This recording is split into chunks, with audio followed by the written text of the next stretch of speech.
gather of change. This is the sound of redemption. This is the way that we bring it down. Down, down, down. Down, down, down. Down, down, down. Down, down, down. Down, down, down. Igniting the fire within you. Exalting the melody of freedom. These are the things that will bring it down. Down, down, down. Down, down, down. Down, down, down. Down, down, down. Down, down, down. So gather the faithful. Tell everyone to stand and shout loud. Shout loud. Shout loud. Let's bring it down. Let's bring it way down. Let's bring it down. Let's bring it down, down. Let's bring it down. Let's bring it way down. Let's bring it down. Let's bring it down, down. Down, down, down. Let me tell you, it's in the air. Joy is in the air. Love is in the air. Can you feel it? What it feel like? Freedom. What it feel like? Don't sleep on it, brother. You might get left, sister. Can you feel it? What it feel like? Freedom. What it feel like? Justice. No need to be counted, cause I am down. Down, down, down. Down, down, down. Down for the end of racism, for the end of bigotry, cause I am down. For the end of misogyny, that's right. For all the isms out there, just down, down, down. Let's bring it down. Rise up, people. No more foolishness, and let's bring it way down. Riding the river of change into the cries of contrition. This is the way that we bring it down. Down, down, down. Down, down, down. Down, down, down. Down, down, down. Down, down, down. We are the children of Eden, dancing and celebrating freedom. We are the ones that must bring it down. Down, down, down. Down, down, down. Down, down, down. Down, down, down. Down, down, down. So gather the faithful. Tell everyone to stand and shout loud. Shout loud. Shout loud. Let's bring it down. Let's bring it way down. Let's bring it down. Let's bring it down, down. Let's bring it down. Let's bring it way down. Let's bring it down. We've got to bring it down. Down. Stand up and shout. Stand up and shout. Rise together. Accountability starts now. The Eric Dawson Radio Show. Yeah. Rise up. Stand up, shout it loud. If you are not prepared to come to that table and to represent that voice, don't come.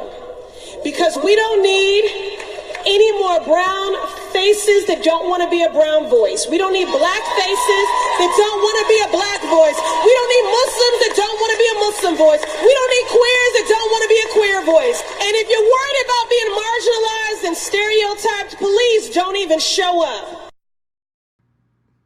Good morning. Good morning.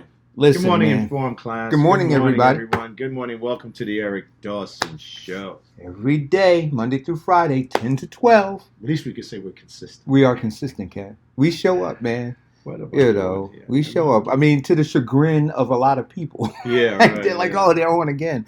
But yeah, we do.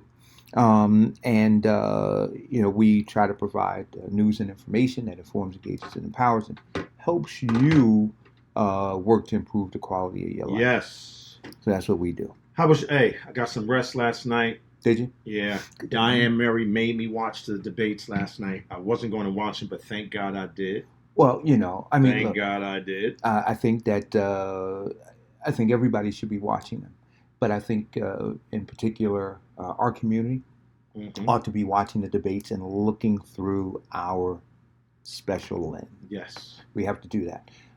And I think beyond looking at the debates, we have to also, the presidential debates, we also have to, the same way we're scrutinizing these debates, we have to begin to scrutinize municipal elections, right? Yeah. County elections, state elections. We need to be consistent about how we scrutinize, right? We can't all of a sudden dial in on the national level And go to right? sleep at the local and then go to level. sleep at the local Which level, is right? normally Which is what we do, right? We elect people based on I would dare suggest based a on lot of people friendships, just- yeah. based on relationships, based on anything but qualifications. But then we get here at the national level, and We got so much to say. Oh man, we're very critical. Very, this one said this one. This one's not speaking about that. That didn't speak about that issue. But you know why we do it, Kevin? Because folks watch these fake news sites, right? And all they do is parrot them. So those news sites, what they do is they condition people prior to. So everybody was conditioned prior to the debate about what to look for, who was going to say what, whether there was going to be a rumble in the jungle between Sanders and Warren, whether this was going to come after this one, who was going to take the progressive lane over, who was going to take the moderate lane over, who was not going to be on the debate stage anymore, who was going to do the most interrupting, right? So they primed the viewers. So when the viewers dialed into the show, all they did was dial into the programming, the pre-programming Social that was already engineering. done, right? And the same thing tonight, right? So everybody who's watching this show, They you already dialed in. Yeah. You know that you're going to look to see whether Yeah. Kamala Harris attacks Biden, whether Biden attacks Booker, whether Booker and Biden, whether Booker and Kamala attack, and then who's going to rise in the polls and who's not going to be on the stage afterwards. So that's what you're doing. But see, on a local level, what happens is media does not focus on municipal elections, right? Yeah. So the millions and hundreds of millions of dollars are not spent, right, conditioning the mind. And so people, move on throughout their day. But their days right now are being interrupted. They're being bombarded, right, by the hundreds of millions of dollars, mostly in dark money that's being spent on these elections to say, hey, I want you to pay attention to this. But folks, if you're up now and you're awake and you're paying attention to it to some extent, stay awake. Yeah, stay awake. Right, because what happens on your local level is what's most important. That's where it really And impacts you. that's what impacts you, and it drives what ultimately takes place on the national stage. Hey, do you believe that there's been some movement at the local level? Do you believe? I'm very isolated, and I have to admit that. I'm not very cuddly. Mhm. I'm just not. But do you believe there's some movement at the local level? Do you believe that people are really talking about the fact that it's going to take some sacrifice to get some of these people off the island, as I would dare suggest? No, Kevin, some of these people need to be off the island. I like I said, I think that we are so we're malleable, right? Like clay, right? So you have sculptors out there in the political realm who are sculpting us for municipal elections. They sculpt us for county elections. They sculpt us for state elections, and then they sculpt us for national elections. And we just wait to be sculpted. I don't know. I think at the national level they do a lot of sculpting. I think at the local level, I just think it's people that are not willing to sacrifice themselves for the things that they really need. Well, some people. I don't think it's not that sophisticated at the local level, and it has been over decades. People understood what their base was and who those people were. But I just think right now that people have just like sidelined themselves. I just think they're just. How many times do you get walking calls? Because like that, I still walking get them. like I don't know if you get them. But I still get calls at 56 years old from people saying, "Who's running for the Board of Education? Well, see, now those Who people, should I vote for?" But can I be honest with you? Those people, yeah, you know what? Do you understand what I I'm saying? understand what We you're get saying. those calls, Kevin. Oh, who's running against such and such for the city council and whatever ward? Hey, Eric, can you tell me is anybody running against such and such? So these are all people who have been conditioned to be sculpted, right? And so they want me to be their sculptor, right? They want me to say, well, here's what I think, and so now I'm gonna put that on you, and that's what you should understand what your particular needs are. I agree with And that. then you should organize and mobilize around those particular needs with people who have common unity with you. Now, and they say, well, you and I think alike. Oh, no, now you're being lazy. Right? You just don't want to do the work. You know that I'm up every So day do doing the you work. suggest that? Well, you can't suggest, but I'm suggesting. I don't suggest that people But do you vote for suggest- anybody, No, but no, I no, do no, I don't tell them who's running. And then No, I actually I'll tell- even if go, somebody- but I I'll never tell them get- who's dangerous. I never get those calls. I'll eliminate people, right? So I'll say, that person's dangerous and here's why. This Right. person is dangerous and here's why I believe they're dangerous. So here's why it is. And I'll say, now here are the other three people. Now those three people, here's my opinion. But now that's just my opinion.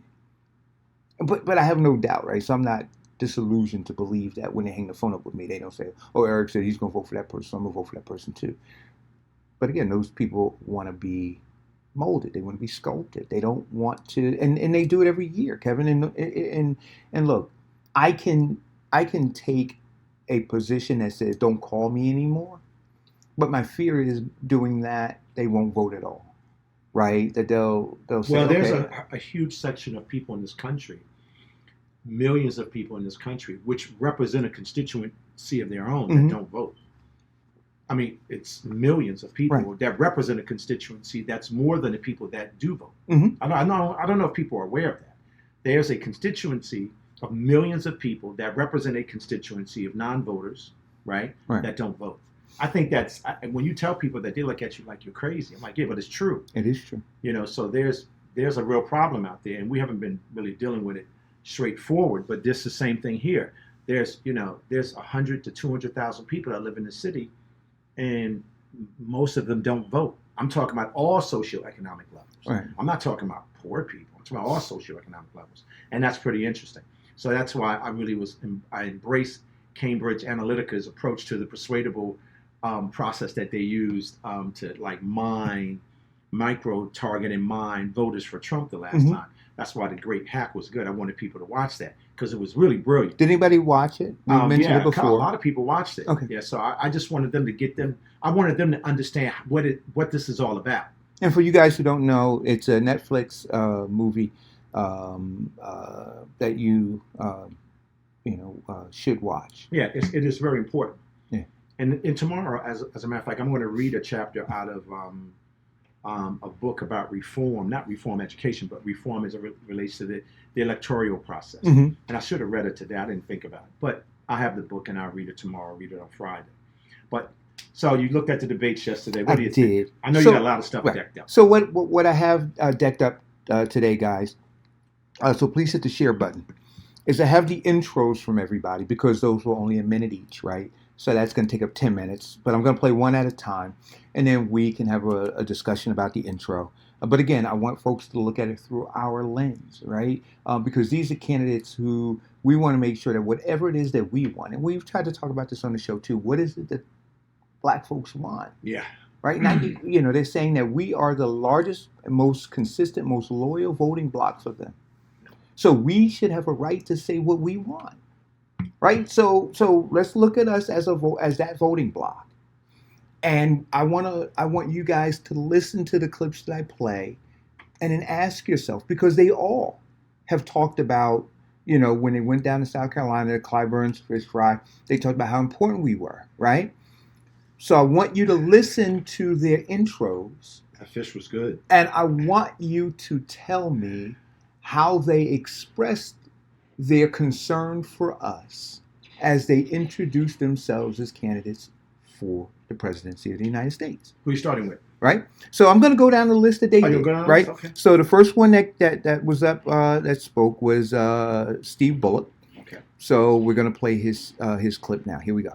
I come from a state where a lot of people voted for Donald Trump. Let's not kid ourselves. He will be hard to beat. Yet watching that last debate, folks seem more concerned about scoring points or outdoing each other with wish list economics than making sure Americans know we hear their voices and will help their lives. Look, I'm a pro-choice, pro-union, populist Democrat that won 3 elections in a red state. Not by compromising our values, but by getting stuff done. That's how we win back the places we lost. Showing up, listening, focusing on the challenges of everyday Americans. That farmer getting hit right now by Trump's trade wars, that teacher working a second job just to afford her insulin, they can't wait for revolution. Their problems are in the here and now. I'm a progressive, emphasis on progress, and I'm running for president to get stuff done for all those Americans Washington has left behind.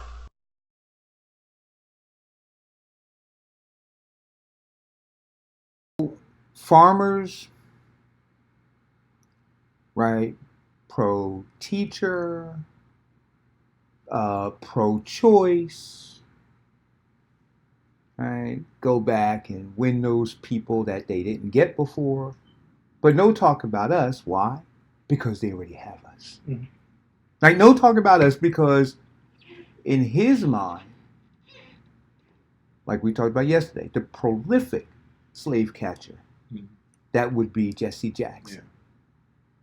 Yeah. And his follow-up, Obama, did such a efficient job at securing black folks to the Democratic Party in his mind that he doesn't have to talk about in his whole thing, right? But they'll tell you in some closed door, he's saying black folks have to vote in order for him to win, mm-hmm. but he's relying on somebody else to bring that black vote to him. Well, right? I don't listen. Teachers, I've heard of this governor before, Midwest, but he's not saying anything that's relevant to anything that I'm concerned about.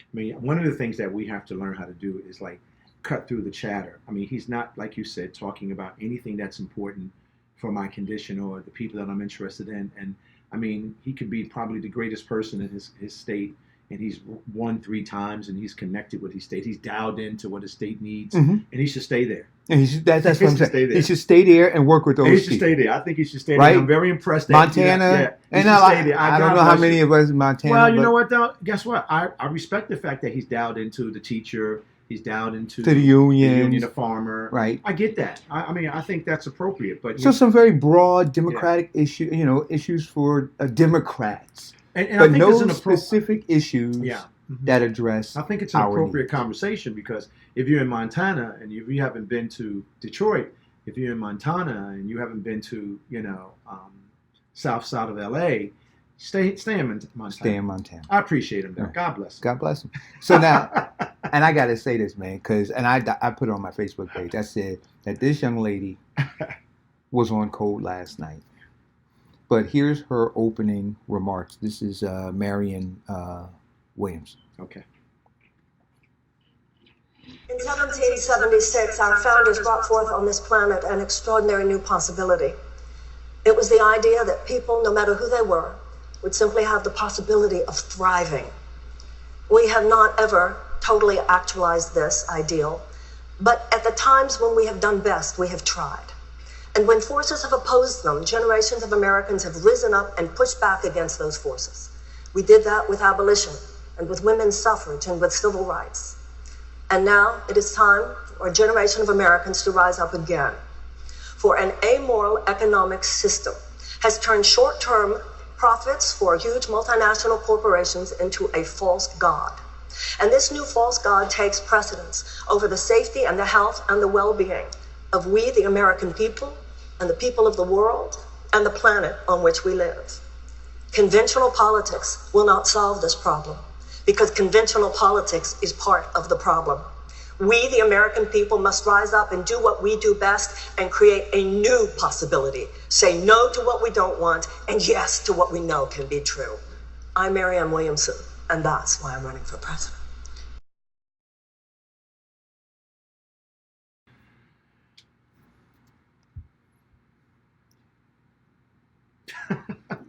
I know she. Well, here's the skinny, right? If you listen to what we've been talking about in the last couple of years on this show, and I'm honored to have spent some time with you in doing this.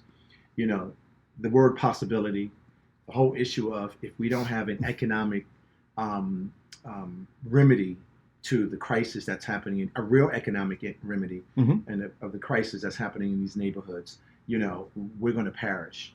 And she's saying, with this new possibility, and with us standing up and rising up and talking about what the real issue is, which is the racial wealth gap. The real issue are these policies that have been in place in this country. We've gone over this, we've litigated this, and we're going to continue to keep litigating it until something happens, right? And she goes further to say that there have been examples, but the one example that she clearly understands that's not included in that is the example that we've finally gotten the reparations that we're supposed to get for doing the things that we did as free labor. She really laid out suffrage. I can really break that down and have a difference of opinion, but I can say that the one thing she understood, that in all of that list that she laid out, even in civil rights, that's been rolled back, right? Voting rights been rolled back. Affirmative action, which was never for us, you know, so I don't want to create that illusion. Right. But all of those things that could have moved a dial for, you know, foundational Black Americans, it hasn't been done. And she's saying to not America, only hasn't it been done, Kev, but see, because when you say it hasn't been done, it was like, you know, people were trying to do it. Never, there was an effort, it's absolutely right, to keep it from absolutely happening. Absolutely right. You're absolutely right. But so her opening statement, right, was profound but timely. Because she's dialed in and she's been where that guy from Montana wasn't. Exactly. She's been talking to people. She's been listening to people. She's been looking at the data, right? She said from day one before, because they thought she was a kooky person, but she's an accomplished businesswoman. She's very focused. But she's dialed in. She doesn't have to be dialed into what we're talking about, but she understood deeply that it has to be resolved. It has to be resolved. So I give her respect for that. And I think what she did was she put the rest of the candidates on the back of their heels because they're not saying anything. They're not speaking directly to us. They don't have an interest in it. And they don't care. They don't care. See, I don't think that. See, here's the difference too. Marianne Williamson, I don't think she's under any false illusion that she's going to win, or she has any hope of winning. No. What this woman did was put her time and life on the line to have a platform to hopefully jar some minds, right? And get us to think in a different way. What? Because if she weren't on the stage, Kevin, all we would have are platitudes and policy wonks and, you know, all of this stuff, right? But now she cut through it. Cut right through it. But guess what? But her colleagues on the stage, they were not equipped for that. No, they weren't. Because the 84% of the Black Americans, foundational Black Americans that run to the poll, they've been told we got them. Yeah. They are right. They are conditioned, like you said, to do everything against their interest. They're going to continue to work against their interest. Yeah. So whatever she says, whatever she's doing, they're not really listening. But then on the flip side, yesterday, Steve Kornacki wanted to give us the impression that our vote was so important because we decided who the presidents were. Right? That's right. But basically, yeah, we're just trying to get you to be interested. That's because we know the two candidates that we got in there are not interested in you. We just need to keep you focused a little bit. Right? Entertained. That's it. We keep you entertained. So I thought her opening statement, and the other thing I thought about was any candidate moving forward, if you can win or you can't win, that's not grounded and dialed in, and really understand, not, trying to emotionalize us, understand what the crisis is right now, you shouldn't vote for them. You should not run to the polls and vote for anyone on the premise that they can win or lose, because you lost already. And we're losing. You're right every day. So you mean to tell me you're going to take your asset, right, and you're going to undervalue your asset, continue to undervalue your asset, and your rationalization is, because you're being manipulated, oh, she can't win. No, you have to send a message to people that even if she can't win, I'm not with you because you're not with me. Right. You're not with me, so I'm not with you. So when you hear people say the lesser of two evils, so the question becomes for people, is it about winning? And then if it's about winning, we've already determined that we don't win. Well, here's the So difference. we don't win. If you have a candidate, if you have a person that's dialed in, right, Mhm. and if you vote the right way, they will win. Right. They will win, and you will win. Right. But when you rationalize, right, We vote for the lesser of two lesser of evils, right? you don't win. We don't- If we you never win. rationalize by doing what they are telling you to do, knowing your return has been zero, well, that's mental illness to me. Right. I mean, really, you got to put it in this proper perspective. you're right. It's mental illness. You're mentally ill. So you're saying she can't win, but guess what? If you took 12 million votes and put it on her side, That's right? right. There's a conversation that's going to be had by Yeah. whoever's going to win. That's right.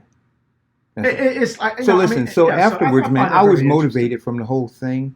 And up until last night, I hadn't donated to her campaign. I donated to her campaign not believing that she's going to win, because I don't think that we're organized enough yet to be able to line up behind her to give her a clear shot to win, right? Let's just say But this. I do believe that she needs to stay on the debate stage. Right. I think she needs to stay in That's the very conversation, and she needs to be a part of pushing the narrative from where it is, which is one that has contempt for us, right, and views us as in the bag as voters, to having these candidates have to dig a little deeper. And she's going to make them do that if we keep her longer in the race. Well, see, and here's the thing that I know that Informed Class has been getting this. Well, she can't win. She can't do this. She can't do that. She can't do this. She can't do that. Well, that's why you're in the position that you're in.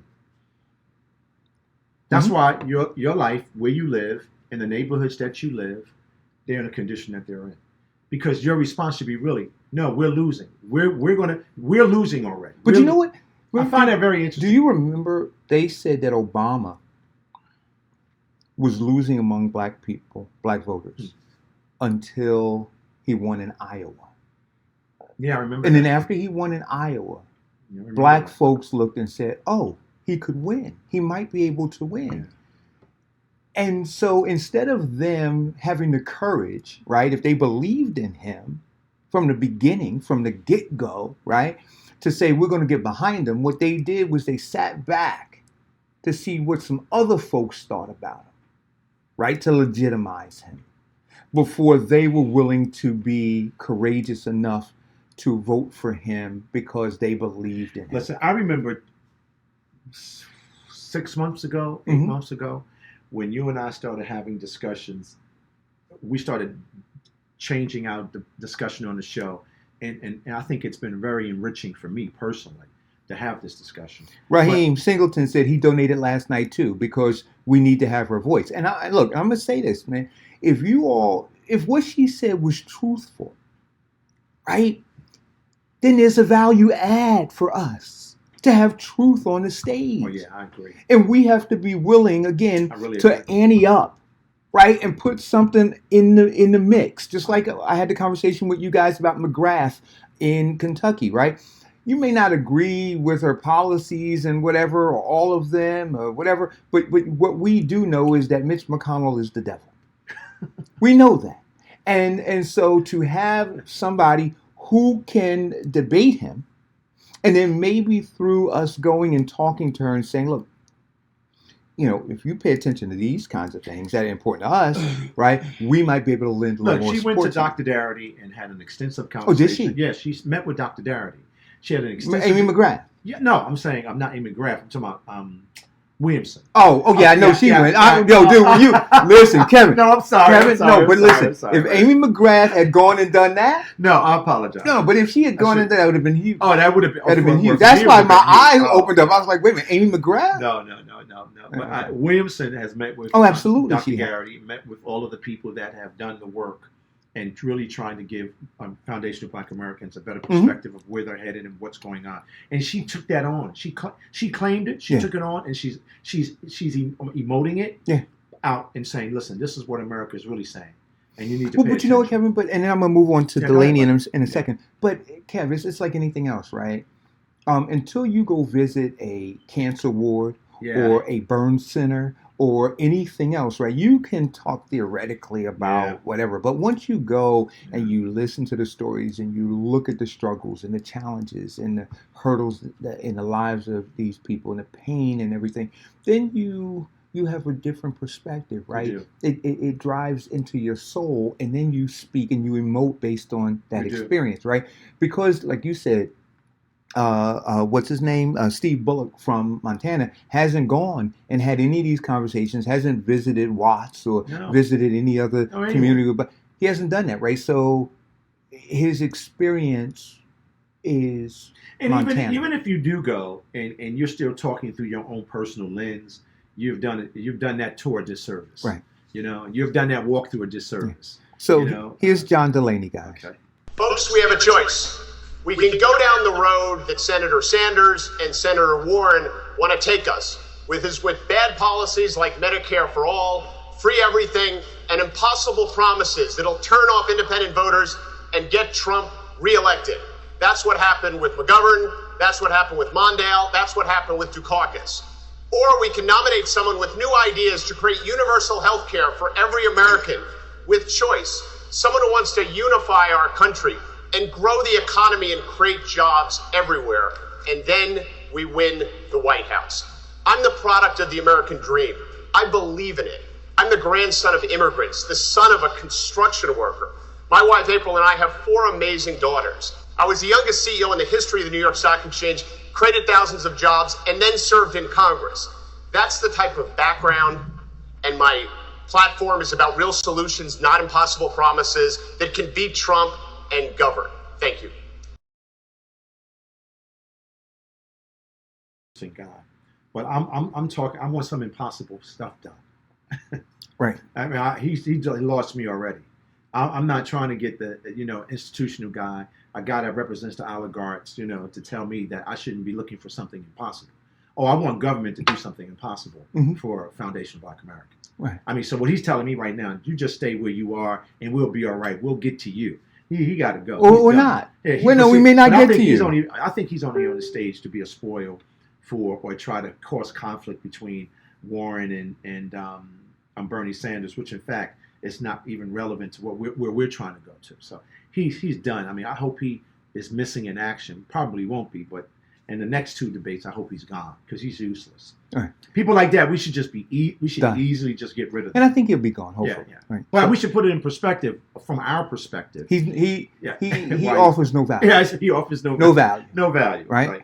Okay, we're going to move on to Tim Ryan. His father was a construction worker. Okay. America is great, but not everyone can access America's greatness. The systems that were built to lift us up are now suffocating the American people. The economic system that used to create $30, $40, $50 an hour jobs that you can have a good, solid middle-class living now force us to have 2 or 3 jobs just to get by. Most families, when they go to sit at the kitchen table to do their bills, they get a pit in the middle of their stomach. We deserve better. And the political system is broken too, because the entire conversation is about left or right. Where are you at on the political system? And I'm here to say this isn't about left or right. This is about new and better. And it's not about reforming old systems. It's about building new systems. And tonight, I will offer solutions that are bold, that are realistic, and that are a clean break from the past. So first I want to thank one of our listeners because they text me and they told me that I had a typo in the bottom third.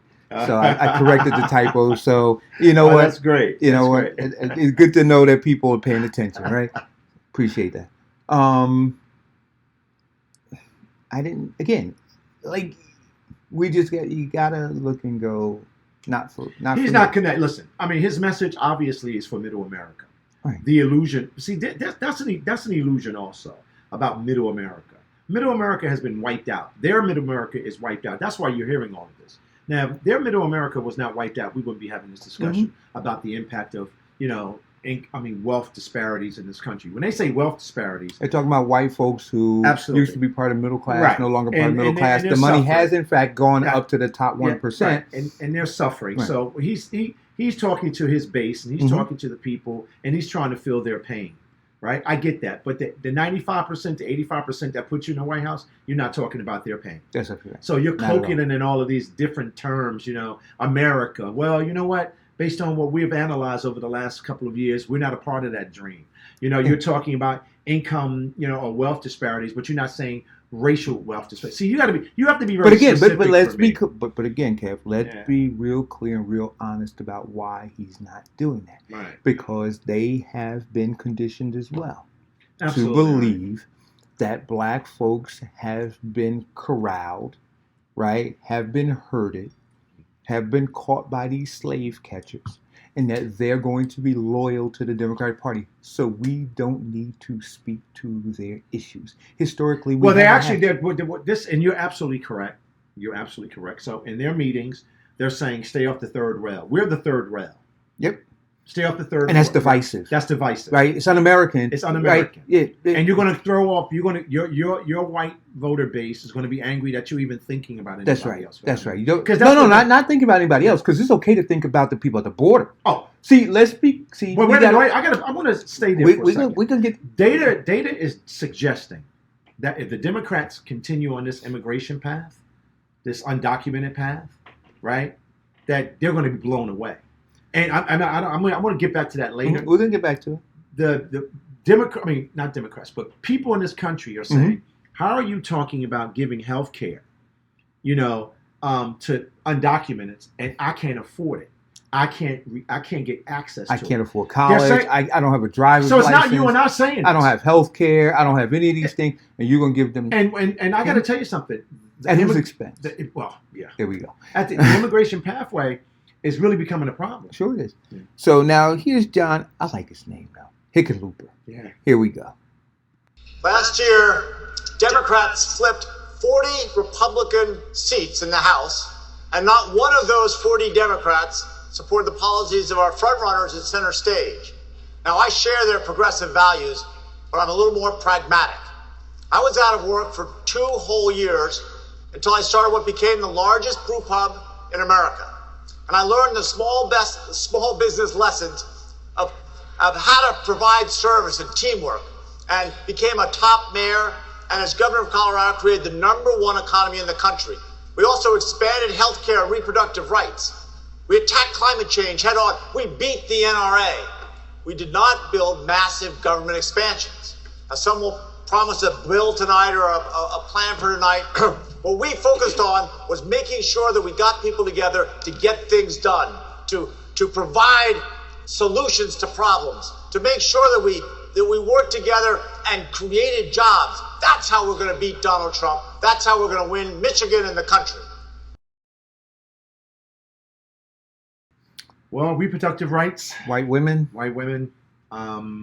Beat Donald Trump. We still lose. Climate change. Michigan. Climate change. Yeah. I'm proud of his success after being unemployed for 2 years. I'd like to have folks in the thread just rate these people. Yeah, rate them based on not what we say. Rate them based on what you're hearing, and based on what you want. Yeah, rate them. That's what pretty you want. good. Yes, interactive. Rate them. We like. But I'm impressed that after 2 years he built the company that he built and became governor. That's impressive. Yeah. I mean, that's impressive. But we can have the conversation about how you built the company, right? We have that already, right? Yes. All right. Access. Access to say it again. Access to capital. Access to capital. Then he's going to tell you. You already said. Well, I can tell you about how to build a small business. Rugged individualism. There we go. See, guys, it's all connected. And my hope is... And he built that on rugged individualism. No, right. He built that on getting access to capital. That's right. Based on his what? Right. White Based privilege. on his privilege. There we go.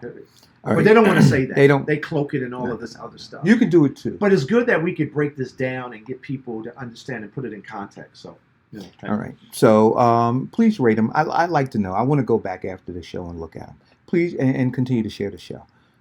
Here's Amy Klobuchar. Let's get real. Tonight we debate, but ultimately we have to beat Donald Trump. My background, it's a little different than his. I stand before you today as a granddaughter of an iron ore miner, as a daughter of a union teacher and a newspaper man, as a first woman elected to the U.S. Senate from the state of Minnesota, and a candidate for president of the United States. That's because we come from a country of shared dreams. And I have had it with the racist attacks. I have had it with a president that says one thing on TV that has your back, and then you get home and you see those charges for prescription drugs and cable and college. You're going to hear a lot of promises up here, but I'm going to tell you this. Yes, I have bold ideas, but they are grounded in reality. And yes, I will make some simple promises. I can win this. I'm from the Midwest. And I have won every race, every place, every time. And I will govern with integrity, the integrity worthy of the extraordinary people of this nation. She scares me, by the way. I don't know if you know that. As much as Buttigieg? Well, no. See, Buttigieg is the devil. Well, I got to tell you, when we get to him, I got some thoughts. You got some thoughts about it. But, you know, she's from the Midwest, and I can appreciate it. And, she probably has a lot of great ideas for people that live in the Midwest. Right. But, you're not talking to the people that 85%. Come roll through Harlem. 85, yeah. Come 85, roll through. You're not talking to the 85%, 90% that puts you in office. But we're going to say it again until we beat it in people's heads. She doesn't have to, because she was already told by the Democratic Party, right, that, hey, listen, if you win the primary, right, we're going to bring black people over to vote for you. Can I go back for 1 second about Williamson? One of the things that I appreciated about her, because if you truncate the last couple of weeks, last couple of months, it's always about race and Trump, right?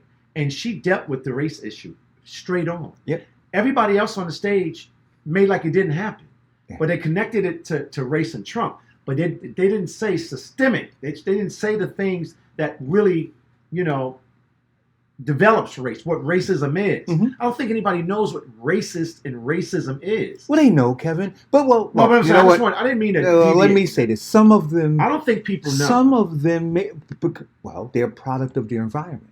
And when we talk about, I'm even talking about the lack of education. I'm talking about my people too. I'm saying product of our environment, lack of education, which is why I'm saying that when we don't deal with it in an honest way from the ground up, I'd say pre-K on up. Yeah. We have to really have these honest conversations about it. Do you believe that people really understand? And I know in schools, in public schools, I'm saying we need to. I'm really big on public schools taking an active role in civics. But as I've told you over and over again, you and I've talked. We about need to take an active role. I got civics in my home too. Right, but we need to have. But public school needs to take an active role in teaching true American history. True American history. You got it. I didn't mean to deviate. So that's okay. That's okay. But we're going to get back to that. Oh. What happened? Now this is Beto O'Rourke. Now, Beto. See, I had to stop because they likened him to the Kennedys and this and the other. Then Beto had he had some mishaps in his campaign, and then they found out that his family owned both him and his white family owned slaves, right? And then Beto had to come clean on his white privilege. Then he went down and met with the Geechee Then he went down and met with the my people. Then he came back and said he believed in reparations. He went down and met with my people. They straightened him out about reparations. Well, but he showed some humility. He said, we have to deal with the issue of the what does he say? The horror of slavery. Yeah. But then if you really want to deal with that, then deal with it. Don't give me some soliloquy and talk about how my family benefited from it, but not say this is what's needed. Yeah. So he lost me there. He did. Here we go. So this is Beto. Is he doing this? I'm running for president because I believe that America discovers its greatness at its moments of greatest need. This moment will define us forever, and I believe that in this test, America will be redeemed. In the face of cruelty and fear from a lawless president, we will choose to be the nation that stands up for the human rights of everyone, for the rule of law for everyone, and a democracy that serves everyone. Whatever our differences, we know that before we are anything else, we are Americans first. And we will ensure that each one of us is well enough and educated enough and paid enough to realize our full potential. We will meet these challenges here at home, and we will lead the world in those that we face abroad, successfully confronting endless war and climate change. At this moment of truth, let us pursue our national promise and make a more perfect union of everyone, by everyone, and for everyone. So he went and met with your people. He met with my He need to people, go back right? down and meet with them Wait, some wait, more. wait, listen, Kev, but wait a minute. He went to the Low Country. Kev, Right? He Kev, went to the but Low wait, Country. but he came out in there. He came out with he had a Kev. different. Listen, I think this guy here is a problem for me, and for so many reasons. But he's the best example. Here's a guy that was a troubled kid. You know, when I say troubled, did all the things that we all did when we were young. Mm-hmm. You know, he was able to get opportunity and access to capital. His family, based on their history, had a transfer of wealth, Mm-hmm. and he was marginal, and now he's a superstar. And and I appreciate that. I think his opening statement was solid. You know, within the construct of what it needs to be. It was well written. Yeah, whatever it needs to be. I think all of them didn't drop the ball. I mean, doing a debate is a very difficult thing. Well, and the structure of it doesn't allow but they didn't you, drop the ball with respect to their delivery, their delivery and all those that things, stuff. right? But as far as when you are content, looking, I'm asking again for our audience to look based on what your particular needs are. Close your eyes and open your ears and ask yourself, how did they address you? Yeah. Based on, and you have to. You cannot. You can no longer. It goes back to what Al Sharpton said, who is absolutely a horrible human being. He gets on national TV and he says he defined foundational Black Americans in such a horrible way. He said, Black people vote because they're angry. No, I want to say this right. Because they're angry.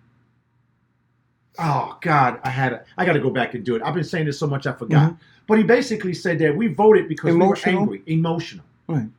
He said that. Mm-hmm. He said that's why we vote. Oh, for pride. Okay. My brain is working again. We vote for our pride and our anger. He defined us, not our issues, not anything. Is he lying though? No, he's not. Right. But what I'm saying to you, but to say that, I mean, really, to speak the truth. Whoa! Right. I'm like, he said that on national TV because his back was against the wall, and he said that we vote because of our pride and our anger. So, getting back to your point about how they hurt us, getting back to your point about what Jesse and Obama did to push us even further into a party that does not value us whatsoever, and getting back to what we were saying just briefly about Sharpton. He actually told Black America what they think of us. But Kev, I think that's. I mean, I want to know what people think about that. Just think about what he said. We don't vote our interest. He's admitted that. Mm-hmm. We vote against ourselves. He's admitted that. Mm-hmm. We heard them, so he's admitted that. So our pride and our anger. Remember on the show It's I pretty said interesting. a year or so ago, My I said, God, I mean, what the hell? I said it's about cultural pride and not accountability.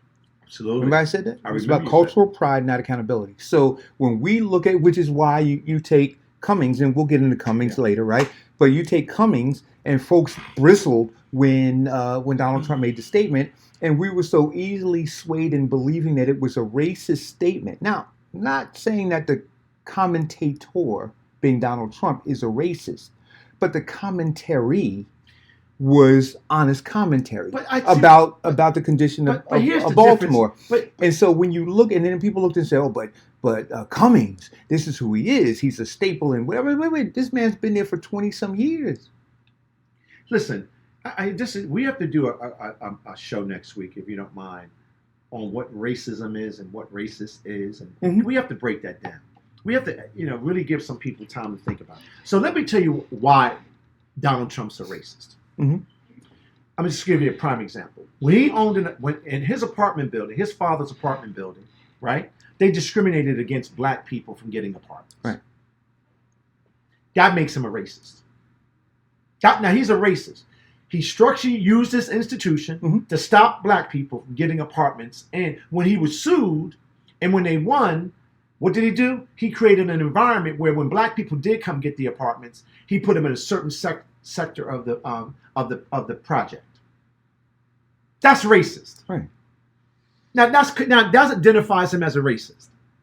So people have to understand. I might say something somebody might deem racist, but I don't control the institution. Right. You got to know the difference. Yeah. So we get all mired emotionally about what he says, but no, let's talk about what he does. Yeah. I'm sorry. So no, that's okay. So now here's the devil. Who are you talking about? Pete Buttigieg. Oh, why are you calling? Why are we still Because he calling is the Pete devil. the devil? Here we go. Go ahead. I'm running for president because our country is running out of time. It is even bigger than the emergency of the Trump presidency. Ask yourself how somebody like Donald Trump ever gets within cheating distance of the Oval Office in the first place. It doesn't happen unless America is already in a crisis, an economy that's not working for everyone, endless war, climate change. We have lived this in my industrial Midwestern hometown. My generation has lived this as long as we have been alive, and it's only accelerating. Science tells us we have 12 years before we reach the horizon of catastrophe when it comes to our climate. By 2030, the average house in this country will cost $500,000, and a woman's right to choose may not even exist. We're not going to be able to meet this moment by recycling the same arguments, policies, and politicians that have dominated Washington for as long as I have been alive. We've got to summon the courage to walk away from the past and do something different. This is our shot. That is why I'm running for president.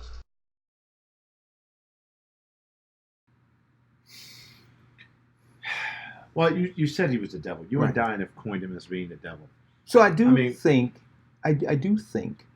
that we have to be willing to walk, and we talked about this, right? Those who we won't let die won't let us live. So we do have to be able to off-ramp and walk away. We have to have the courage to do that. Right. I think, however, what Mayor Pete, and when you look at where his money's coming from. All Wall Street. Right? All Wall Street. All Wall Street, right? So he's interested in removing the people who are demonizing Wall Street. See, so he has no interest in really reforming those systems. There's no, I want people to be clear and understand this. Wall Street's not going to give him money to come and tear them down. No, at all. That's not going to happen. Yeah. And so, you know. So that's right there is a lie. It is a lie. Now call it what it is. It's just a lie. And so. What is he up to, 30 million now? Right. And so now when this guy who's mayor of South Bend, Indiana, raises that kind of money, it is clear to me that there were some people who tapped him and said, we need you to be the instrument to tear down Sanders and Warren. That's what we need you to do. Well, and listen, I don't know. Because nobody should really believe that he has a shot of winning. Yeah, but he's there representing a particular interest. Well, he's representing the interest to clear a way to block and tackle for Biden. Okay, well, okay, right? Whatever. No, yeah, I get you. Yeah, right. Which is why I'm saying he's the devil. I mean, I don't see. I mean, the same money that's going to Biden is going to him. Right. Exact same money. But you have to put him in perspective, though. How he handled he stood up in front of Foundation of Black Americans that were in crisis and told them, "I don't need your vote." Right. I mean, basically, that's well, because he's not there to win. Yeah, but it's different. But can I be honest with you? Even if he's there not to win or whatever the psychosis of what he's doing and why he's doing, I'm just saying he's a presidential candidate. He's up on the stage. He lives in South Bend, Indiana, and the population that are suffering the most in South Bend, Indiana are Foundation of Black Americans. And did he care about him when he was mayor, Kevin? He didn't care about him. Right, he didn't care about him as mayor, so why do we believe he's going to care about Foundation of Black Americans as president, right? Yeah, then he met with Jesse Jackson and them several months ago and talked about, minority, small businesses for minority. The prolific slave catcher. Yeah, that guy. Okay. Right, about how he was going to give more access to capital. What is he talking about? He doesn't know what he's talking about. Right. Hey, but those prescriptions are what they are told and their talking points to tell us because we're Al Sharpton said we vote because of our pride and our anger. Right. We don't vote. So make us angry enough at Trump. Right. So that we'll vote for Biden. He actually gave the playbook. Right. I mean, Al Sharpton gave the playbook. Right. And Jesse Jackson said, "Come on, just play for this conference. You put your money up. I'll have you come down here and speak to a bunch of ministers, and I'll get them to say some kind words for you about you." And he went down there and he fell right into that trap, and he's done. Now, whatever his other role is, that's between the oligarchs. They'll figure that out. But I'm talking about as a presidential candidate, and that represents or would possibly represent us in these concentration camps up here. Right. up in Newark, Mhm. and he's done. Because the other thing I want you to understand, guys, is this: when you have the media, who's owned by the same people who are funneling money into all these Absolutely. campaigns, and they talk about how important it is to secure the black vote, and you see that Buttigieg is polling at less than 1% with $30 million. with $30 million with the black vote, Yeah. right? They know, as well as he does, that he's not going to get the nomination. They know it based on those statistics. So why is the media continuing to give him play, right? Why is everybody still putting him front and center? They need to make him relevant so that he can continue to tear away at the foundation of what the progressive wing of the party is doing. He's the devil. The liberal part of the party already made their decision. Right. Their decision is Biden. He- And the liberal, the liberal part of the party, right. not the progressive part Okay. of the party. They've chosen Biden. So now here's Elizabeth. He's electable. Here's Elizabeth Warren. Donald Trump disgraces the office of president every single day. And anyone on this stage tonight or tomorrow night would be a far better president. I promise no matter who our candidate is, I will work my heart out to beat Donald Trump and to elect a Democratic Congress. But our problems didn't start with Donald Trump. Donald Trump is part of a corrupt, rigged system that has helped the wealthy and the well-connected and kicked dirt in the faces of everyone else. We're not going to solve the urgent problems that we face with small ideas and spinelessness. We're going to solve them by being the Democratic Party of big structural change. We need to be the party that fights for our democracy and our economy to work for everyone. You know, I know what's broken in this country. I know how to fix it, and I will fight to make it happen. So Actually, I got to tell you about Elizabeth Warren. Elizabeth Warren is one of the few people up there that have a brain. She really does think through the stuff she talks about. I think she's a little weak on universal health care. I mean, I don't even, we can have that debate all day. But when I listen to her, you know, I see a person that's thinking about, she has a plan. She can structurally have a conversation with you or anyone else about, you know, what her plan is and how it would benefit you, and, you know, what is she prepared to do. And she's a policy wonk, but she's a policy wonk that understands how to implement. Now, one of the things you must have to understand, that she's not getting money from Wall Street. Wall Street doesn't want her at all. They don't. And now, if anybody gets hit by a bus with Bernie Sanders, it's her. They're going to get hit by a bus at the same time. Yeah, I Wall agree. Street does not want her, and she just reached her million contributor 2 days ago. Mhm. That's huge, and small donations. Mhm.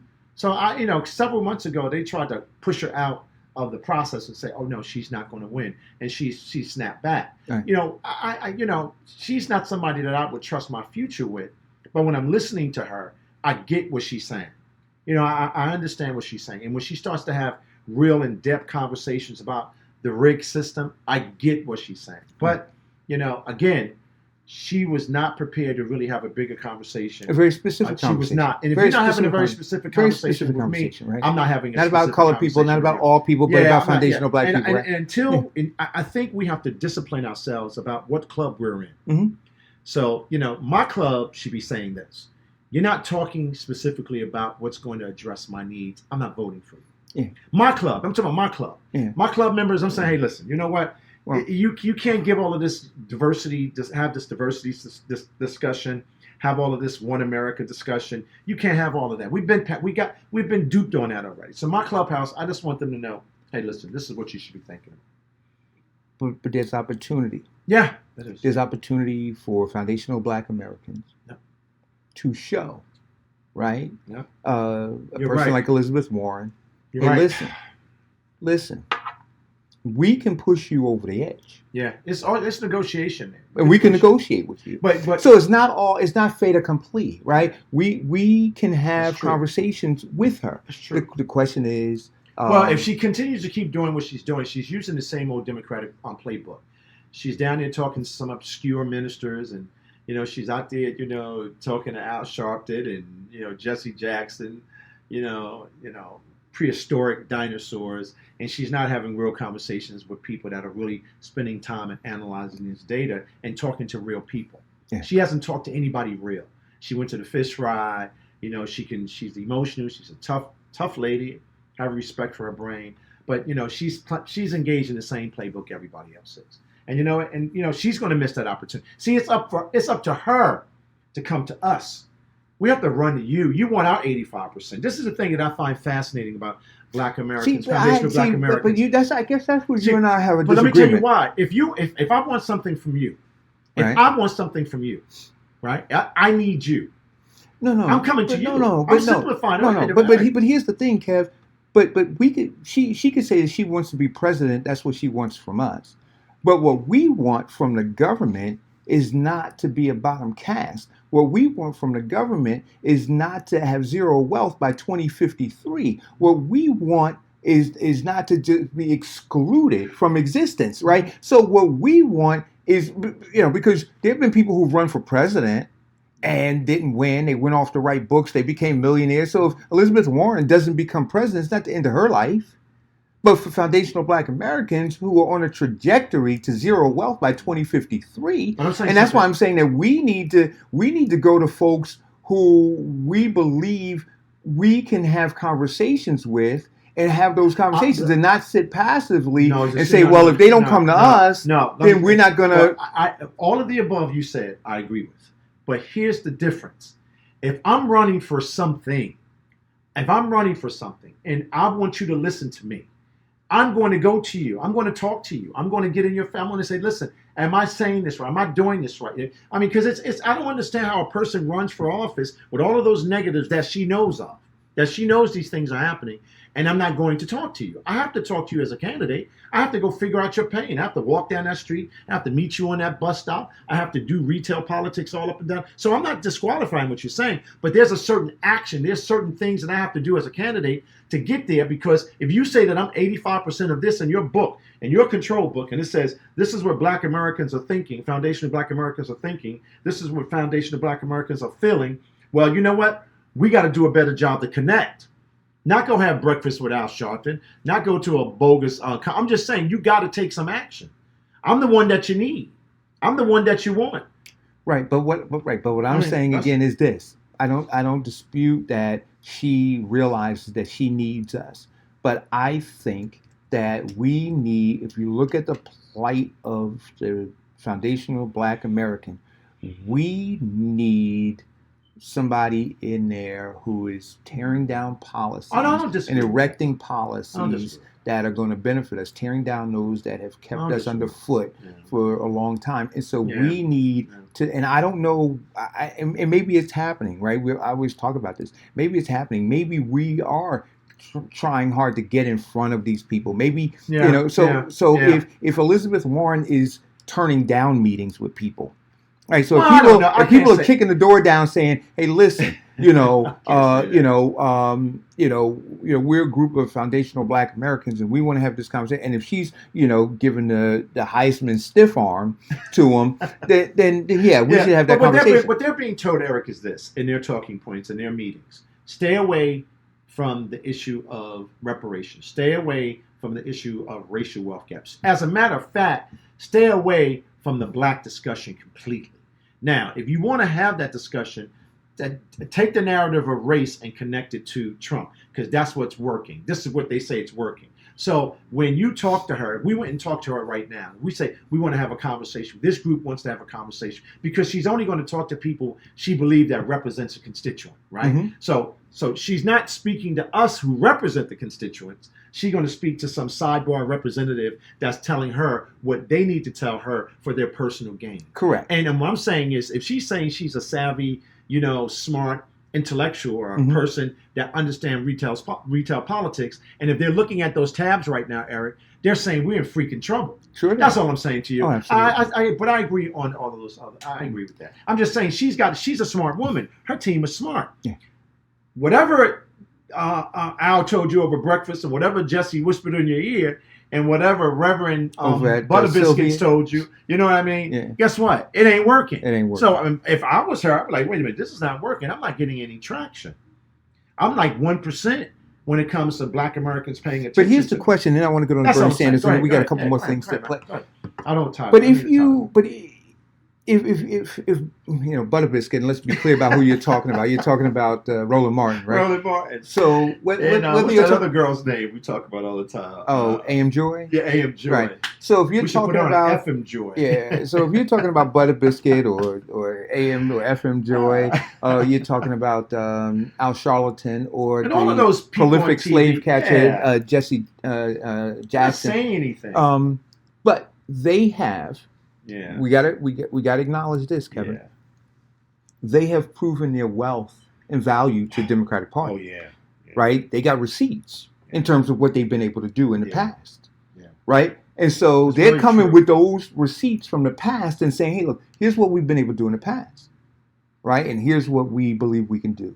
And so without anything else, right, a person like Elizabeth right. Warren or anybody else says, well, okay, I got Butter Biscuit over here telling me how he did it and how many votes he was able to get from his You're show. right. And here's Al Charlatan. He's easing up here with his slick back hair. What's up with that? Anyway, It's a part of the brand. It's the brand. It's just a part of the brand. He's still conking in 2000. Dude, what are we talking I about? can imagine him going into the beauty parlor after like. I don't want him 30th leaning day. back on my sofa though, Kevin. No, it's dry. Is it dry? It's dry. You don't have a curl. drippy one? It's dry curl. Oh, No. okay. Remember this? That's horrible. Anyway, let's Go ahead. Let's move on. Let's move over to Bernie Sanders. Here's Bernie Go ahead. Sanders. Tonight in America, as we speak, 87 million Americans are uninsured or underinsured. But the healthcare industry made $100 billion in profits last year. Tonight, as we speak, right now, 500,000 Americans are sleeping out on the street. And yet companies like Amazon that made billions in profits did not pay one nickel in federal income tax. Tonight, half of the American people are living paycheck to paycheck. And yet 49% of all new income goes to the top 1%. Tonight, the fossil fuel industry continues to receive hundreds of billions of dollars in subsidies and tax breaks while they destroy this planet. We have got to take on Trump's racism, his sexism, xenophobia, and come together in an unprecedented grassroots movement to not only defeat Trump, but to transform our economy and our government.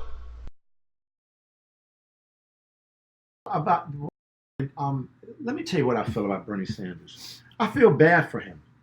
Not because he's not going to be there at the end. He's going to be there at the end. That's pretty obvious. And he's fighting the same establishment that he's been fighting for the last several decades. And his message has been crystallized on fossil fuel and climate change, on wealth gap disparities, all of that stuff. But you know what? All of these people out there that now all of a sudden are progressives that are using his language, they've actually like hijacked his stuff. They've hijacked his stuff. And so the young people that are like really bought into him, and people across America that buy into his progressive views and have been with him all these years, you know, they're trying to give the impression that there's no energy there. There is energy there. That's why you have Elizabeth Warren saying what she's saying. That's why you have all of these other progressives doing what they're doing. He's been the grandfather of this, or not. No, he's been the father of this progressive movement. And I think that right now it's almost working against him somewhat. Not because his message is not right, not because he's not focused, not because we shouldn't pay attention to that. Now, because I've been watching that. I said, so, you know. But here's the thing that I find that very interesting. But here's the thing that I love about what he's doing, because I do believe a revolution is required, right? I do believe. I think that his a movement revolution is that he required. I think the revolution that he wanted to happen is happening. It is happening. But here's part of it, right? What did you just say about Elizabeth Warren? 1 million? Yeah. Why do you think she got it? Yeah. Because of this revolution. Yeah. And I don't think that Bernie Sanders is begrudging of that happening to her. See, I don't think that Bernie Sanders looks and says, I have to be president of the United States. I think Bernie Sanders wants to see the things that he has been fighting for implemented. And so whether it is, you know, whether he looks back and sees the squad in the House of Representatives fighting, right? I think Bernie looks and goes, "Yep, go ahead and keep fighting." Whether now the folks from Our Revolution and Justice Democrats help Jason, those guys in Union, right? Those guys are looking, going, "Yeah, go ahead and fight." Looking at Elizabeth Warren now, I think he says, "Go ahead and fight." I think that the old way of politics, which is what they wanted to try to do, which was very insidious of the Corporation of White Supremacy yesterday, right? They put the two of them on stage together, trying to incite a fight between the two of them. And I don't know if you saw the pre-debate thing on MSNBC where Chris Matthews was asking one of the commentators, do you think that those two are going to go at each other? And the other commentator said, no, I think their camps have been talking, they overlap in so many different ways. They're going to work to complement each other in a progressive lane. And then what word Chris Matthews used? What was that? He said, are they colluding? I'm not, Kevin, I want you to understand. Chris Matthews. No, but I want you to understand. See, because he tied it to Trump. Colluding. He tied it to Trump. So you're saying they're not going to be authentic on the There you go. But no. But he didn't say that. He used the word colluding. Yeah, Chris is because he was trying to tie it to some Trumpism nonsense. So are they colluding? And so the guy looked at him like, well, I don't understand. He said, well, they just have an understanding, right? They admire each other. They, so there's no reason to beat up on. And so when you saw them yesterday, they both protected that progressive lane and all of those issues that they're talking about. And I think it really damaged the establishment because what they saw was a united front. I'm gonna tell you because now look at what you have. You have Elizabeth Warren with a million individual. You got Bernie Sanders, who last month reached his million. Yeah, they did. Right, so they got 2 million. All small donors. Kevin, I want you to understand that movement now. But here's the deal with Bernie Sanders. Bernie Sanders does not have a black agenda. No, he doesn't. He does not have. He doesn't have a and black agenda. You know agenda. what though? He said in my face, in your face. Now, here's somebody. Now, can I take a little bit of your speech? Sure, you can. You support Bernie Sanders. I do. I actually listen to Bernie Sanders because of you, and I do because I can see through all of the other stuff. Not everybody can, but we can see through all that stuff. We're actively participating and reading and analyzing this stuff. For him to suggest that he doesn't support reparations is one thing, but for him to go to and I blame the NAACP for this. They should just be. The NAACP should be actually just taken out and just thrown over a cliff. That come and have a discussion about reparations, and then for them to give the impression that people are clapping and supporting him, where he's voted on reparations for other groups of people all of his career was offensive to me. And I'm like, okay, how could you do that? You're running for the President of the United States of America. You've toured Baltimore. You talked about income inequality in this country. You talked about people being left behind. You talked about this. You support your reparations for your group. But you're saying the Foundation of Black America that built this country, it was divisive. It was divisive. It was. I don't think it'll ever work. It'll never get voted on. So what you're saying to me then anything you want to get voted on, right? With all of the stuff you want, that shouldn't get voted. It'll not get voted on either. I just didn't understand that. I didn't understand where he was going with that. Right. And, I didn't understand why he would do that. But I do have huge issues with regard to that. Massive issues with regard to that. About that. I was just putting it in perspective, though, because it goes back to what you said about Elizabeth Warren. Here's an opportunity to like go and have this conversation because it's not going. One of the things that I think that Williamson said, and I think you might have gotten. Oh, dude, yeah, I got some. She said something. Well, let me let you go. You want? Yeah, let me. I don't want to step on So now I want to tell you. I'm going to tell you the clips I have. I'm not going to step. I have her clip, and I think it's important to talk about because she talks holistically about symptoms, right? Oh, yeah, I don't want to. I want to play. I got that one. I got the one on reparations. I got the clip on the gun safety where she's talking about the money in government, and then I got the one on water. So which one do you want to do? No, let's either order is fine. You know why? Because I know what it takes to produce when you do this. So let's stay right there. So then since we're on the reparations conversation, right? Cool. We're gonna play the reparations clip. Speaking of reparations, Ms. Williamson, many of your opponents support a commission to study the issue of reparations for slavery. But you are calling for up to $500 billion in financial assistance What makes you qualified to determine how much is owed in reparations? Well, first of all, it's not $500 billion in financial assistance. It's $500 billion, $200 to $500 billion payment of a debt that is owed. That is what reparations is. We need some deep truth-telling when it comes. We don't need another commission to look at evidence. I appreciate what Congressman O'Rourke has said. It is time for us to simply realize that this country will not heal. All that a country is a collection of people. People heal when there's some deep truth-telling. We need to recognize that when it comes to the economic gap between blacks and whites in America, it does come from a great injustice that has never been dealt with. That great injustice has had to do with the fact that there was 250 years of slavery followed by another 100 years of domestic terrorism. What makes me qualified to say 200 to $500 billion? I'll tell you what makes me qualified. If you did the math of the 40 acres and a mule, given that there was 4 to 5 million slaves at the end of the Civil War, there were 4 to 5, and they were all promised 40 acres and a mule for every family of 4. If you did the math today, it would be trillions of dollars. And I believe that anything less than $100 billion is an insult, and I believe that 200 to 500 billion is politically feasible today because so many Americans realize there is an injustice that continues to form a toxicity underneath the surface, an emotional turbulence that only reparations. Thank you very much. A moral turbulence, that's toxicity. Toxicity. You know what? You have to put that up today, Eric, because that was spot on. Say that one more time, Eric. A moral turbulence, which is what we're feeling, right? And a toxicity. So we're feeling a moral statement. Dude. What a profound statement. Now she acknowledged that it's in the trillion. Of course, we bought books, but we know, right? Because we look. But what she's saying is, what she believes might be feasible to get some stuff done would be this $500 billion. Now, why would a foundational Black American suggest anything else, or even attempt to vote for anyone else that's not in that lane? Now, she went out. This young lady from California, smart businesswoman, Arthur. Nobody thought she was going to get on the stage. She's going to be on the stage even after they made fun of her the last time. But she's been doing the work. But she comes out and she says exactly what foundational Black Americans are feeling in this country. And she laid out what America is at the toxicity level, what's happening in this country. Now we always always happened. But we always say, this is what I mean about us. We always say we want someone, right, to speak truth to us and or speak truth about our condition. Right. So if you have that person, why are you talking about anyone else? What because I guess you're so socially engineered to work against yourself. Why would you be? Do you see what that woman just said? But this is what I'm saying, Kev. So here's incredible. Right. It's incredible. But tomorrow will be August 1st, right? Yeah, August 1st. Tomorrow will be August 1st.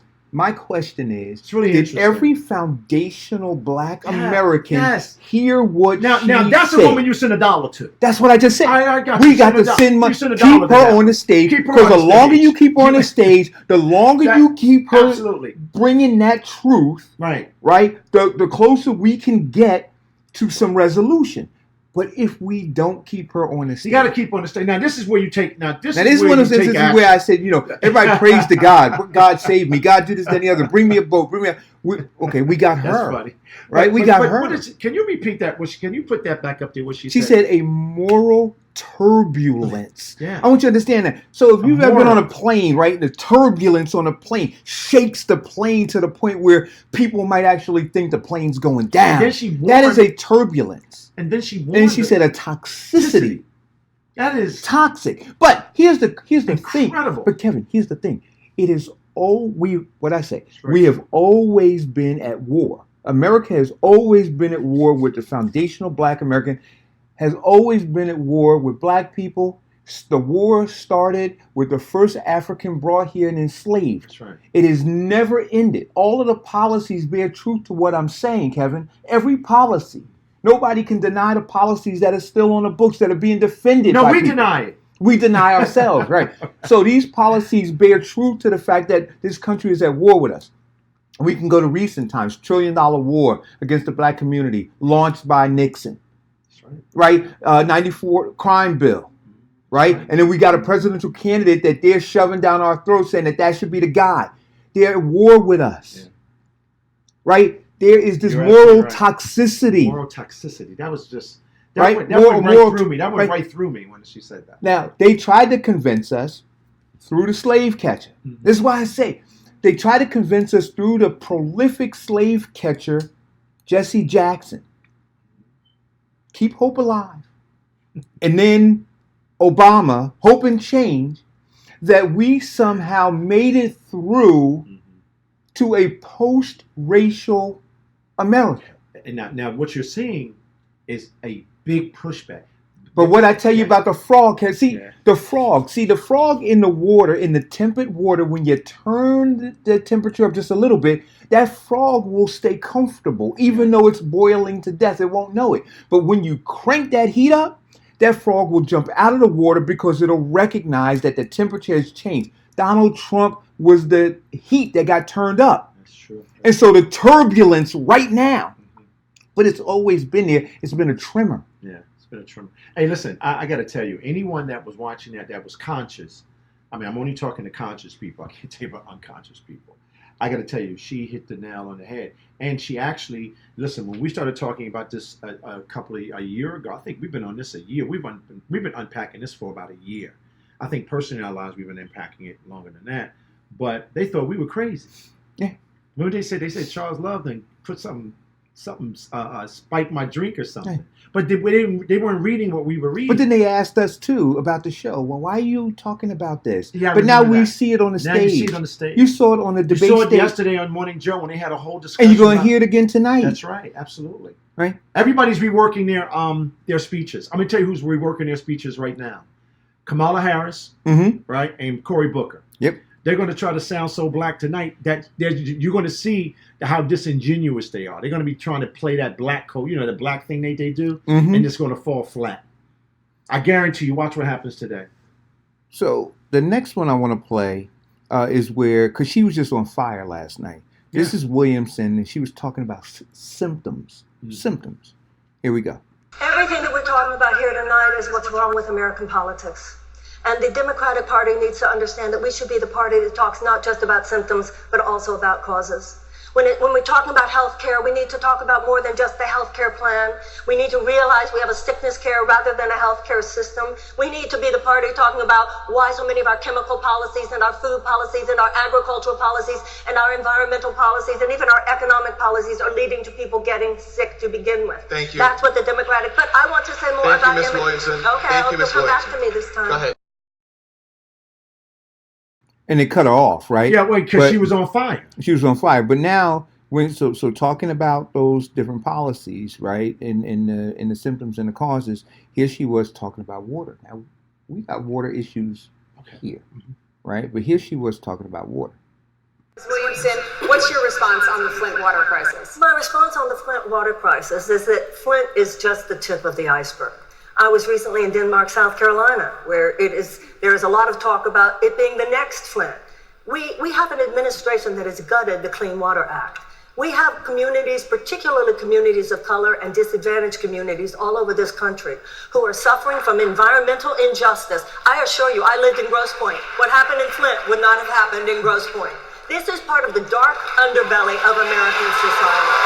The racism, the bigotry, and the entire conversation that we're having here tonight, if you think any of this wonkiness is going to deal with this dark psychic force of the collectivized hatred that this president is bringing up in this country, then I'm afraid that the Democrats are going to see some very dark days. We need to say it like it is. It's bigger than Flint. It's all over this country. It's particularly people of color. It's particularly people who do not have the money to fight back. And if the Democrats don't start saying it, then why would those people feel that they're there for us? And if those people don't feel it, they won't vote for us, and Donald Trump will win. Well, Kev. Well, now we have a Kevin. Well, Where's she, Kevin? Well, I mean, and now people ain't sending her. If people are not sending her money to keep her on the stage, send her $1. Well, I mean, I don't know what to say. Well, but here's something that I find fascinating. Kevin, I'm telling you, I was jumping out of my seat last night. Here's something that I find fascinating about this. Here is a white woman from Michigan that saw this crisis unravel. Obviously, she understands the environmental issues that are impacting Flint.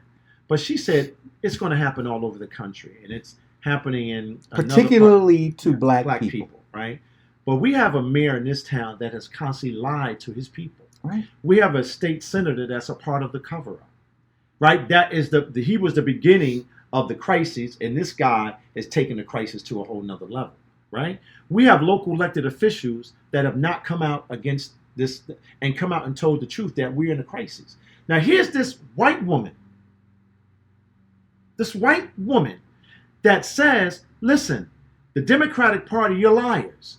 And you know what? You're all complicit. And you know what? We know what this is all about because it would have never happened in my neighborhood. Right. It only happens in poor neighborhoods. Right. But we have a black congressman in the 10th district. We have a black U.S. senator, Cory Booker. We have a black administrator, M5, right? Because I will not call him that other thing. And we have all of these black and Latino council people that are participating in what she's saying is environmental racism. Wait a minute, though. Come on environmental now. They racism. are engaged. And you mean to tell me that you are not screaming and hollering? So now this woman she was on that presidential stage and talked about it, and the presidential debate, I should say. And she called it what it is. Yeah. This is dangerous, man. So here's her conversation on gun violence, man. I tell you, Kat, it's like. Well, I saw your post early. She on code. Now, she's on code. Now, when she gets off code, what are we gonna do? Oh, we're gonna smack her hands, just like we did with AOC. Here we go. The issue of gun safety, of course, is that the NRA has us in a chokehold.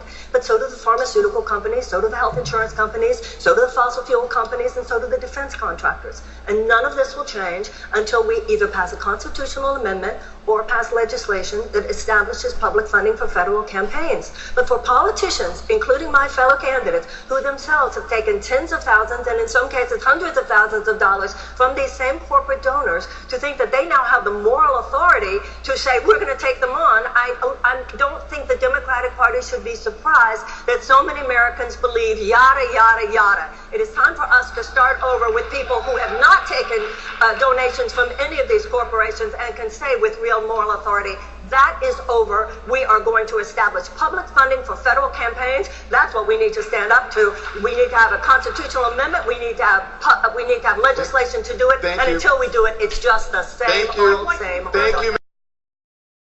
Listen, she won the debate by not just rhetoric, but talking about the things that are important to Black Americans and Americans across the board. She won the debate, hands down. Hands down. Somebody just said they sent her $20. Hands down. Listen, I'm telling you. So wait a minute, hands down. So wait a minute. Listen. But here. Please share the show, guys. One of the things I had show. the pleasure of talking to a former council person the other day, who's a dear friend of mine, and she said to me, she says, Kevin, what we have to do. I was stunned because I trust her because I've been friends with her long before I even knew Gail. And she says, Kevin, let me tell you where we made a mistake.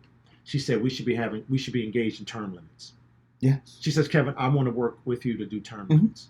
She said, it's essential. Yeah. I said, what? She says, no, seriously.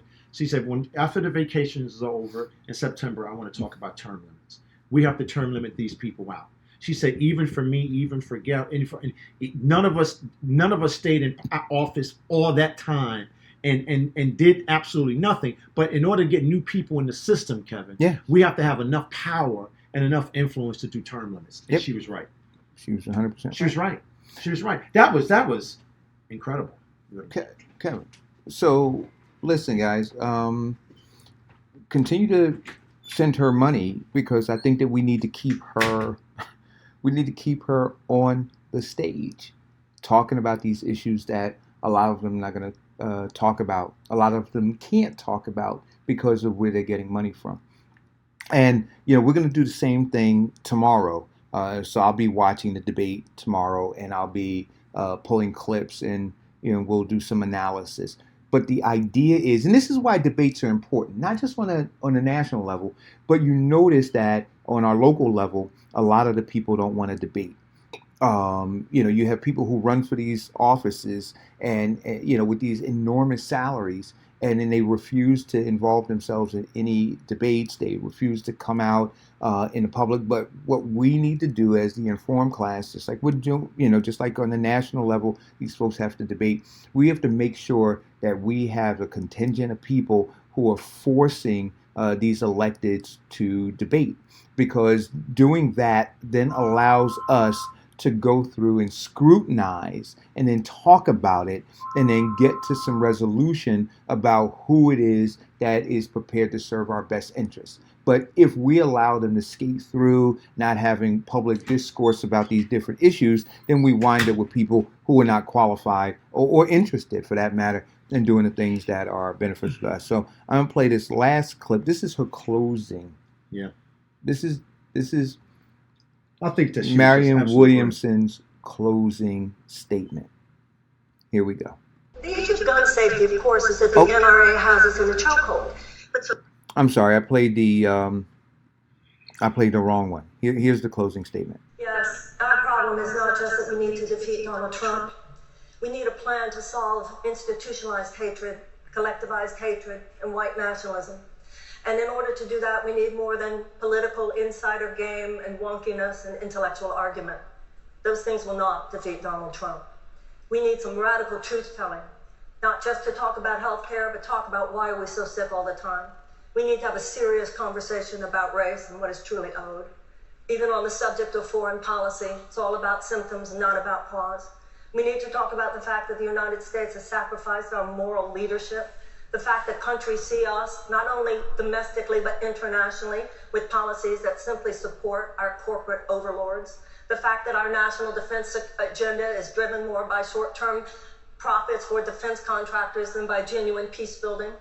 There's some corruption that is so deep, ladies and gentlemen.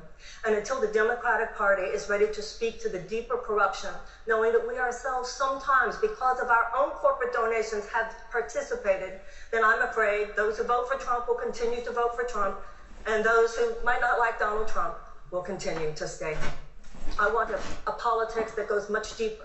I want a politics that speaks to the heart. Because the only way to fight, you keep talking about how we're going to fight Donald Trump. You can't fight dog whistles. You have to override them. And the only way you can override them is with new voices. Voices of energy that only come from the fact that America has been willing to live up to our own mistakes, atone for our own mistakes, make amends for our own mistakes, love each other, love our democracy, love future generations, something emotional and psychological that will not be emerging from anything on this stage. It will emerge from something I'm the one who's qualified to bring forth.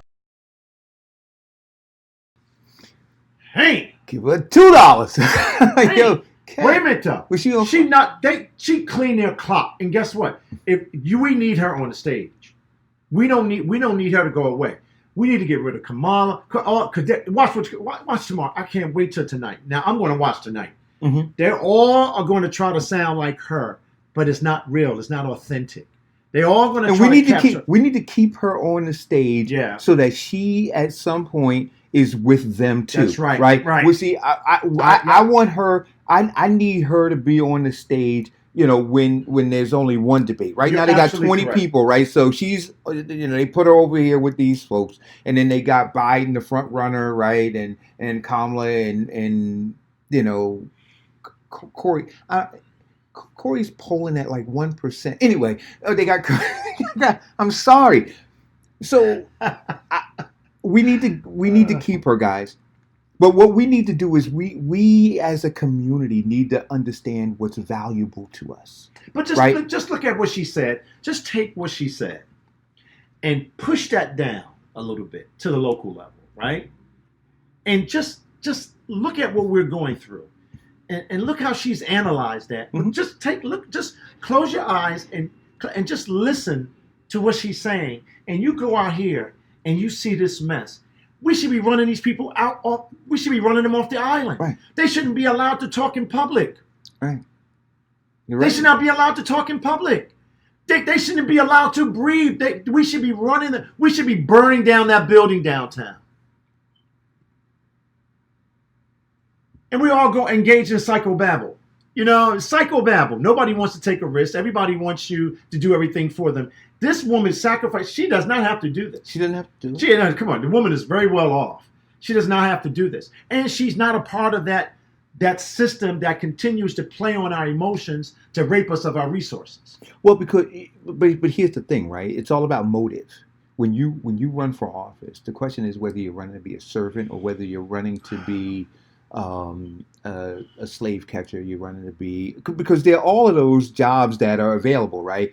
Hey, do you want to be a slave catcher? Hey, do you want to be a guard dog for the oligarchs? Hey, do you want to be all these? The woman said that environmental racism. We're involved in environmental racism, and it's the black elected official that is engaged in environmental racism. We should be doing something about it. Not about what you're going to do. We should be doing something about that.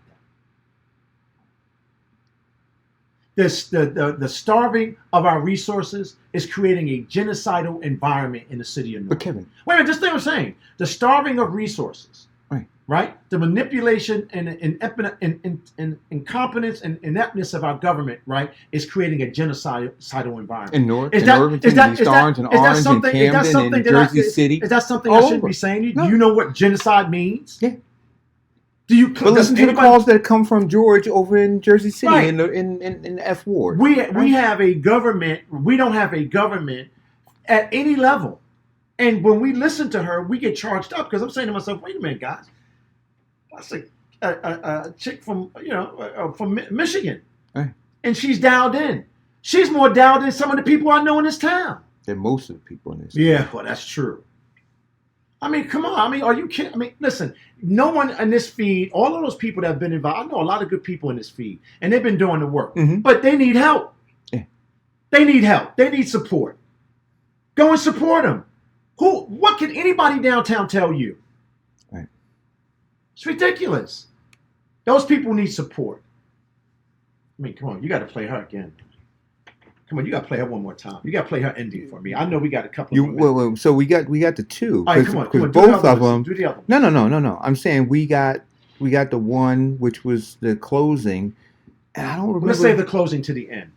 So let's move. Yeah. Okay. So we'll play the closing at the end because I got to tell you, I mean, it says it all. Yeah. But we can't keep using the same people to fight our battles. They need help, and then we can't go and talk about them while they're fighting our battles either.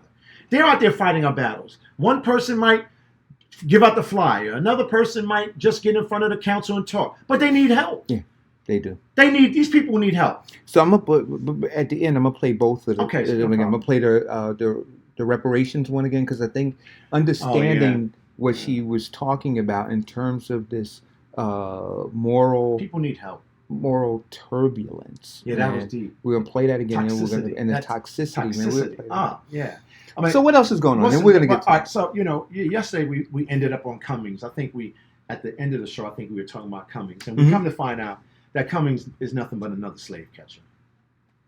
Just another slave catcher.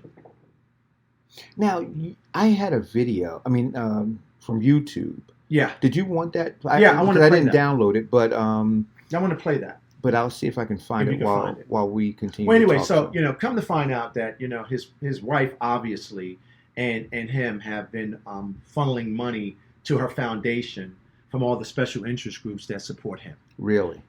Now, you know what? At the end of the day, there's nothing criminal about that. I mean, there's a lot of people that do that. But here's the deal. What did they do to change the condition of those neighborhoods? Nothing. Absolutely nothing. So here's the issue. Donald Trump says, get up off my back, go clean up your rat-infested community, right? But guess who used the word rat-infested when he was speaking before the Congress years ago? Cummings. No. He used it. Did he really? Yes, he did. Well, I'm going to find the clip. He used the word to describe his neighborhood. But let me tell you what else he did, though. That was very interesting, Eric. He said about crack cocaine or what was happening in his neighborhood at the time. So now when you talk about the crime bill, we always talk about Joe Biden. We said that Sanders voted for it. He said, well, this is the reason why I'm voting for it. Mm-hmm. And we talked about all the other people that participated in it, right? Mm-hmm. But Cummings and mayors across this country signed off on that crime bill. And we have not asked them to apologize to us for that. We haven't asked them to atone for that. We haven't asked them anything. because at the time that they signed off on that crime bill, their cities were ravaged. So they were using the same language that Donald Trump was using to describe their own neighborhoods, to emotionalize what was going on. Well, like Al Sharpton said. Anger. So they were actually fooling their people and saying, listen, we got to do something to get rid of these young people from our community that are on crack. And guess what? Led them to jail for 2 and 3 lifetime sentences just for crack. But nobody in the black community or the black politic is apologizing for their participation. Well, I think you have it? I'm getting it up now. Okay, good. I want you to show that. So bear with me 1 second, people. This is real time. Now, this is real time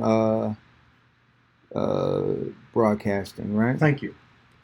I appreciate that. No worries. So here's Cummings talking about his community. I like what you did a second. Heroin addicts are in the state of, and 71% of them. So,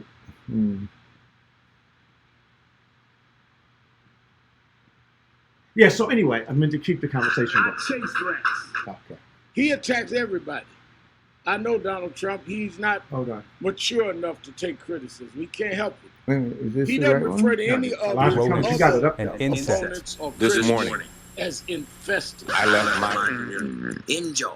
And I'll tell you what, I So, think it's going to be really hard. We're gonna for get back to it in a second, guys. We'll get back to it in a second, guys. Democrats to win that guy's vote. So anyway, can you hear me? According to Yep. a Washington Okay, so anyway, Post I got all kinds of So you know, he's used the same language that Donald Trump used. All right, I think I got it. You got it now? Okay, Here we I go. apologize. Sorry about that, guys. Here we go.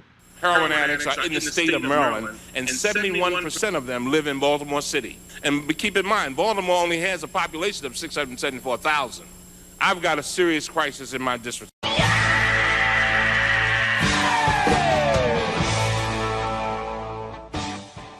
Infested.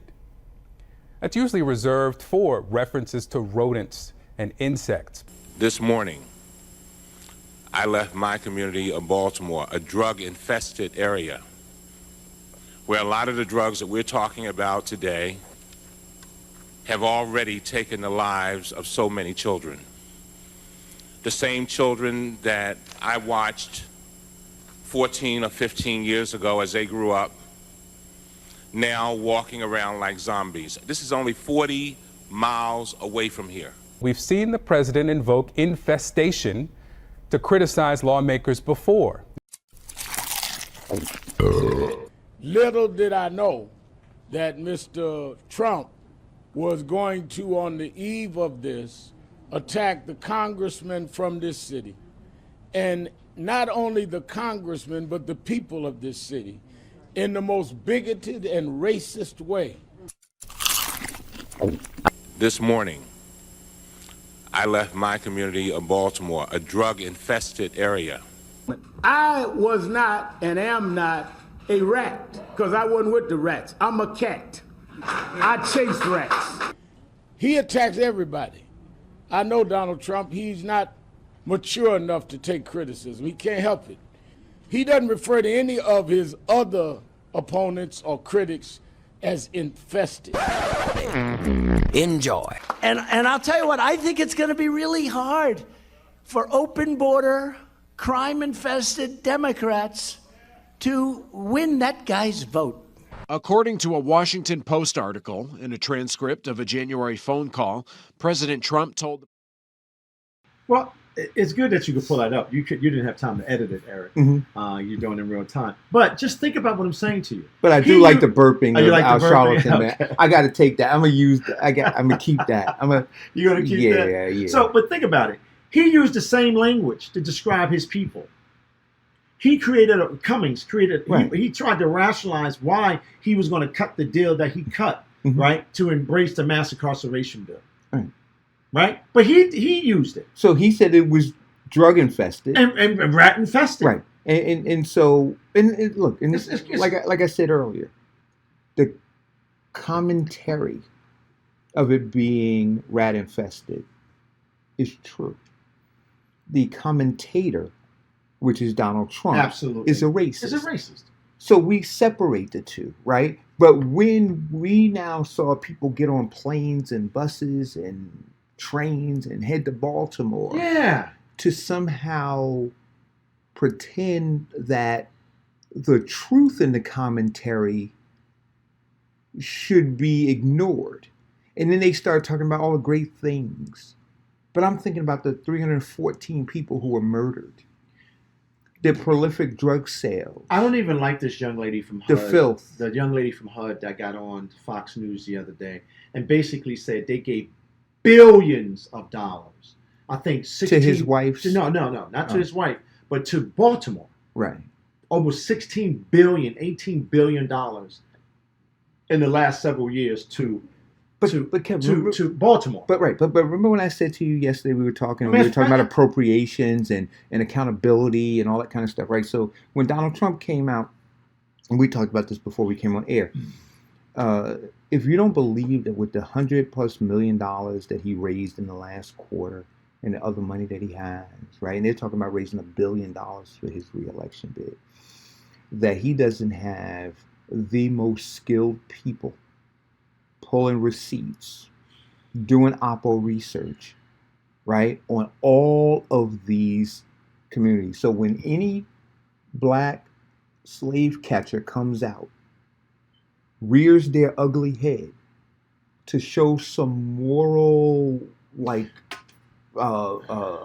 ground in talking about what Donald Trump's not doing, that he's going to talk about what's going on. He's going to talk about the poverty pimping. He should. I'm saying if you throw a brick at me, I'm going to throw a house at you. So he's going to talk about all the poverty pimping. And so this is what I believe. As I'm watching this unfold, Kevin, is that there's a preemptive strike that the Democrat Party has launched against him to try to condition people the way that Al Sharpton says that we are. Emotional, anger, right? That we become so fixated on him being a racist that we're willing to deny anything that comes out of his mouth. But there's something more insidious here, too. Let me tell you what the other part of what you're saying. Because this is really scary. What Trump is doing, he's saying, see, this is when he put the $16 billion out about giving it to Cummings. I gave him $16 billion. We gave the city of Baltimore $16 billion. Right. So Trump said you're corrupt. Trump said you're bad. Trump said you're... Now, what Trump is doing to his 35%, while you're starving, while you can't put diapers on your baby, we giving those black folk down there $16 billion. So y'all gonna vote against me? Oh, you're gonna vote against me? But then wait a minute. Wait a minute. So he's telling his 35%. Oh, he listen. The corporation of white. But then he's also saying to the black folks, I done gave that man $16 billion. $16 billion. And y'all mad at me? Y'all ain't mad at him? But let me tell you what they did yesterday. BBC did an interview in Baltimore yesterday. This is really, we gotta look, informed class, y'all gotta catch up. BBC did an interview in front of all of these distressed housing properties and in Baltimore with garbage all over the street. Now this is in Baltimore yesterday in real time. So they went up to several black people and they asked them. Now you can see it was random. Now it's not. How do you feel about what Donald Trump said about Baltimore? Well, I didn't like what he said, but he's telling the truth. Go up to another black guy. Well, Donald Trump is a racist, but he's telling the truth. Right. Then they went up to this white girl. Well, I just think he was so insensitive. But she ain't living it. She ain't living where those two other black people live at. I bet you $1 to donuts. So now these two black men said, yeah, I don't like what he said, but they're telling the truth. Then they had another woman that right from the neighborhood.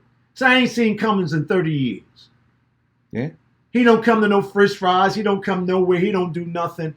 These neighborhoods are bad. And then when they come take pictures, they take pictures of that little block over there, but they don't take pictures of this. Now, that's what Trump is. Look, this is a cold-blooded gangster. So he's saying, okay, see, this is the same thing Reagan did, same thing Nixon did, the same thing all of them did. He is playing, Eric. Trump is playing on their worst fears, right? That black people are getting more than them. And then he's telling black people, this is what your people are doing to you. Right, because they're telling you that you're not getting anything, but we giving y'all money. He's burning the candle at both ends. But you see it right here in Newark. Yeah. They're driving around in fancy black cars with non-bodyguards, and you go up there on South 10th Street right? It's the Wild Wild West. You go on 14th Avenue, Wild Wild West. You go downtown, Wild Wild West. Now, think about what I'm trying to say to you.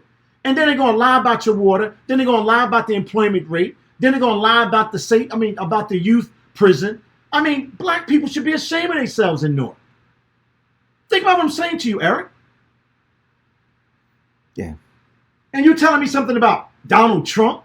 You're a fool. You come talking to me about Donald Trump and your water is poison. Your streets are filthy. Your schools are failing. Your kids are trapped in poverty for the next 25 years. And you telling me something about Donald Trump? And he's going to do the same thing to Newark. He's going to say, well, wait a minute. I gave Newark money last year. What y'all do with the money? Hide your friends. Hide your girlfriends you're trying to hide. Hide the girls you're trying to hide that you had sex in high school. I mean, what are you talking about? What kind of place do we live in? Yeah. This is sickening. We in a bad state. We in a bad state, bro. Somebody just sent me a video, so I'm gonna try to cue this video up too. So See, I was calm all day. See, man, I was trying to make it to 12, man. Piss me. Think about it. But they're gonna come and tell me about Trump. Well, but they keep telling you stop Trump. But I mean, you gotta understand the disease. But these you have to understand the mental disease. These issues existed long before Donald Trump. I mean, are you Trump. kidding me? This town is absolutely on the brink. On the brink. So let's see if I can find this. Now I'm trying to tie it into something local because I don't think people really get it. Crazy. So I'm gonna have to get the sound up on this in a minute. So bear with me.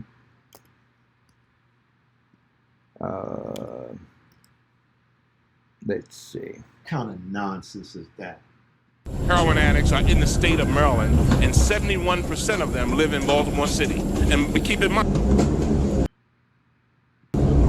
So anyway, still queuing it up. Yeah. So Cummings, back to Cummings, right? So all of this stuff is coming out of Cummings. June 6th, the article was written about his wife's foundation, and you'll probably get it. So this is Baltimore. Somebody told me to play this car.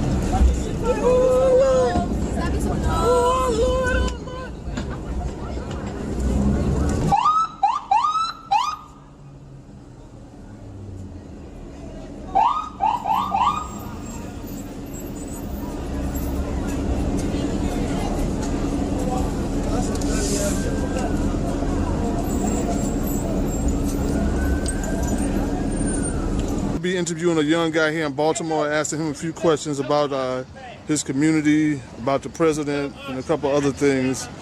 And so, yeah, what's your name, man? Trayvon Ray. Trayvon, are you how old are you? 19. Okay. Now I want to ask you something. What do you think about Donald Trump? Man, I don't really know yo, but everybody say he ain't really good, but hey, I don't know. What? Just gotta show us. Gotta get what you talking for. Do you think he's doing a good job so far? Nah, because everything's still the same for real. It's still violence happening and shit like that. Nothing ain't changed for real. Do you think Obama did a good job? Yeah, he did good for real. He was making sure niggas was good for real, but you feel me? That's how they is. They gonna take out the best. Now you said you was born and raised around this area. What do you think are the major problems in this community? I don't know. For real, everybody says killing, but I don't know for real. It's just everything for real, man. What do you think about the police? Police ain't nothing. Right. I ain't gonna lie to you. They ain't nothing. Because I know they had a lot of issues in Baltimore.